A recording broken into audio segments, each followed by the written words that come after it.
சிலப்பதிகாரம் எப்ப தெரிஞ்சது? நீ சொல்லு. சிலப்பதிகாரம் தமிழ் மக்களுக்கு சிலப்பதிகாரத்தை ஏன் நாங்கள் படிக்கவில்லையா? அந்த காலத்துல எல்லாம் இருக்குது.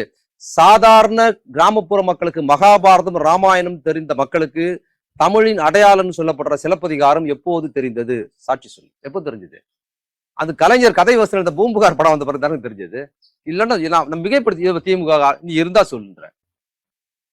கலைஞர் ராமாயண மகாபாரதத்துக்கு திரைக்கதை வசனம் எழுதல. அவர் என்ன பண்ணாரு? அவர் பூம்புகார், அதற்கு முன்னால கண்ணகிங்கிற பேர்ல படம் வந்தது, இளங்கோவன் எழுதியிருந்தாரு.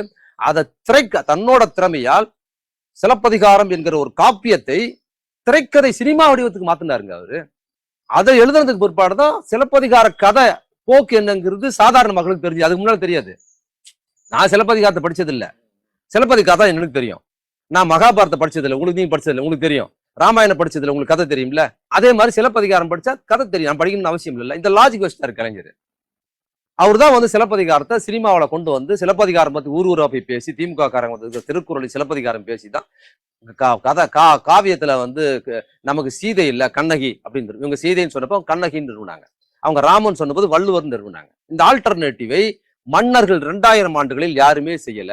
யார் செய்தார் என்று சொன்னா, தமிழ்நாட்டில் முதல் முறையாக திருக்குறளை பொதுமக்கள் மத்தியில் கொண்டு போய் ஒரு மாநாடு நடத்தது பெரியார் தான் முதல்ல நடத்துறாரு. ஏன் அதுக்கு முன்னாடி அதெல்லாம் திருப்பி சொல்லுவாங்க, அங்கங்க பேசியிருப்பாங்க.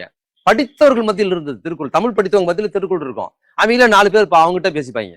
படிப்பறிவு இல்லாத மக்களுக்கு ராமாயண மகாபாரதம் தெரிஞ்சது இல்ல. ஏன் திருக்குறள் திரையில ஒரு கேள்வியை உடைத்து தூக்குனது திராவிட இயக்கம். அது வந்து பெரியார் செஞ்சாரு. அதற்கு பிற்பாடு திமுக அதை செஞ்சது.